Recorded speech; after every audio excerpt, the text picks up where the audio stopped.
B367. Madam Speaker, in the wake of the Metro Express project, the need for modern, safe and secure integrated urban terminals has become imperative. In this respect, government has decided to embark on the redevelopment and modernization of urban terminals along the Port Louis-Cupid corridor, namely the Victoria and Immigration Square terminals in Port Louis, Place Margéo in Rosehill, the station in Quatre-Bornes, Vaqua and Yan Palak in Cupid. In my reply to parliamentary question B687 on the 7th of November 2017, I informed the House about the status of the Victoria and Immigration Urban Terminals. For the Victoria project, the letter of notification of award will be issued in the coming days. The project was approved in Cabinet last week to the selected consortium, and a presentation to all stakeholders, including the hawkers of the project at the Victoria Urban Terminal, will be made in the weeks to come, and works are expected to start this year. As regards to the Immigration Square Urban Terminal, the request for proposal was launched on the 20th of February, and the closing date has been set for the 7th of June 2018. And two experts from UNESCO are here. They arrived yesterday to work with the potential bidders about the guidelines when it comes to the World Heritage Site of Aprabashi Ghat. The other urban terminals are being implemented by the respective municipal councils. For Place Margéo at Rosehill, I'm informed that the RFP has been launched on the 3rd of May 2018, with a closing date set for the 5th of July 2018. As for the other two terminals, the municipal councils are working on the requirements, and the RFPs will be launched shortly. With regard to part A of the question, the extent of land available for Victoria and immigration projects are 5 R.35 for Victoria and 6 R.80 respectively. I'm circulating the details regarding the space area to be allocated for the amenities for both projects. Regarding part B of the question, both projects are being implemented on a design, finance, build, operate and maintain basis, wherein government will lease to the successful applicant the subject site for a 60-year lease. The entire cost for the design, engineering, construction, operation and management of the project will be borne by the successful promoter.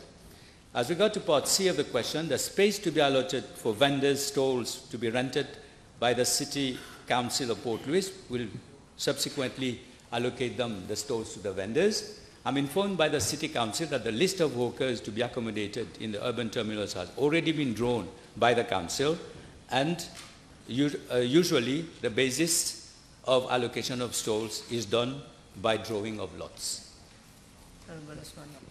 Thank you, Madam Speaker. We are talking about 5 urban terminals to be funded by 6 to the cost of billions, to be funded by the private sector, to be constructed on state land. Can I ask the Honourable Minister under which framework is the Ministry going for these projects? Is it the CPB, which means it goes to the CPB for the offers, or indeed is it the PPP Act of 2004, which will entail that the submissions are submitted to the PPP unit of the Ministry of Finance, or is it indeed the Procurement and Supply Division of his ministry, which is called the Stores Department of the Ministry, for these projects that will cost billions of rupees? Which legal framework and which entity is handling these projects? It is not going to be done under the legal framework of the PPP, first. Second, it's a 60-year lease with a package of incentives which has been approved by Cabinet. Each project is approved, each stage is approved at the level of Cabinet. Cabinet approved the request for proposal document, and the request for proposal document which has been floated, and the evaluation will be done by a ministerial technical committee involving the Ministry of Finance, Ministry of Housing and Lands, to be able to give it to the successful consortium. In the case of the Victoria Terminal, we had at the beginning 7 companies which were interested in this project on a single basis. Then they came as a consortium and they made their request for proposal, and at each and every stage I have gone to Cabinet to see to it that Cabinet approves the package of incentive and approves the different components of the project. Madam Speaker, please, and I'm a bit surprised because a project of this magnitude somehow have to fall under a legal framework, Honourable Minister. Cabinet, although there is the government legal advisor there, which is the attorney, who is the Attorney General, is not a legal entity to handle these kind of projects, which entails the assets of the government and also billions of rupees which are being funded by the private sector. Cabinet is there to create the right legal environment and offer the package of incentive for investment. Now, this is a lease. Cabinet has agreed that the lease be a lease of 60 years. The package of incentive is the package of incentive which has been given to the smart cities, and it has been extended to the urban terminals. And the land has been vested in the Mauritius Ports Authority, which will draw the lease with the consortium. Yes. Can I ask one more question? Yeah. One question, yeah. one last. So the government has started in 2015 and 16 with these terminals. So a lot of delays. Delays meaning we have not concluded any agreement so far. Is the minister not of the view that because of this lack of appropriate legal framework, which is the major impediment for these terminals to occur, on which the livelihood of thousands of people are based today, including the marchand ambulant? Yes. Madam Speaker, it is the first time that we are doing such a project. I totally agree with him that is very complex. It's the first time that the private sector is investing more than $1 billion in an urban terminal.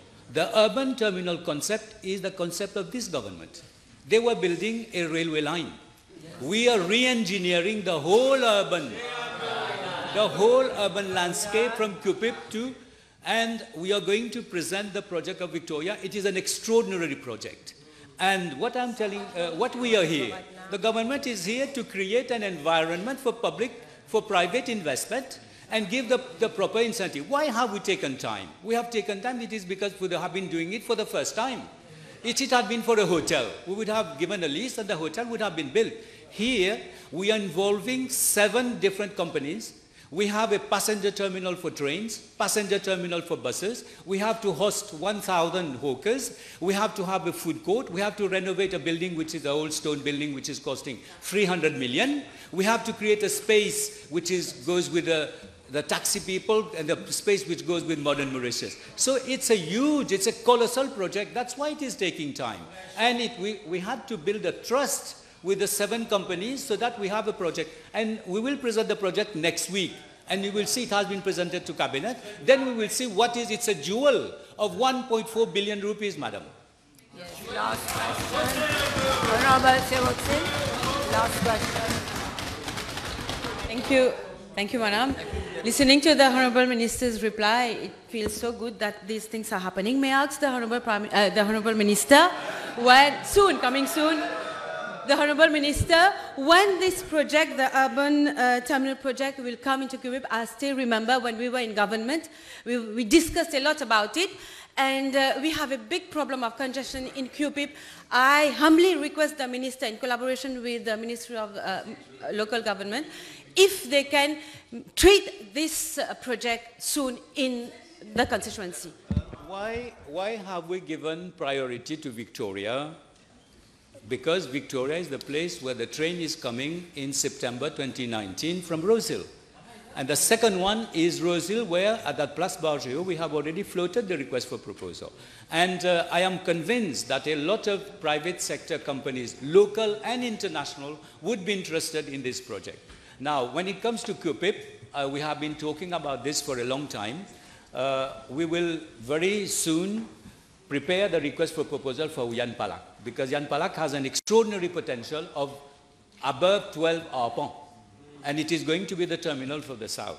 And we are working on it, and I am also, I know that the honourable members from number 17 are very interested in the project, and I would like to have their contribution and their proposal together with the municipality of Cupip.